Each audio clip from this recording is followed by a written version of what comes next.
কয়েকদিন ধরেই ফেসবুক সহ সোশ্যাল মিডিয়ায় একটি খবর ঘুরছে। অনেকেই লিখছেন শাকিব খান বা বাপ্পি চৌধুরীর সঙ্গে আর কোনো ছবিতে কাজ করবেন না বাংলাদেশের জনপ্রিয় অভিনেত্রী মাহিয়া মাহি। মাহি অবশ্য এই খবরকে ভুয়া বলেছেন। মাহির কথায়, আমি শুনেছি ফেসবুকে এসব নিয়ে অনেক লেখালেখি হচ্ছে, কিন্তু এসব নিয়ে আমি কিছুই জানি না। কোনো মিডিয়ার সঙ্গে এই বিষয়ে আমার কথা হয়নি।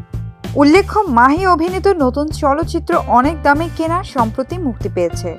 ছবিটি পরিচালনা করেছেন জাকির হোসেন রাজু।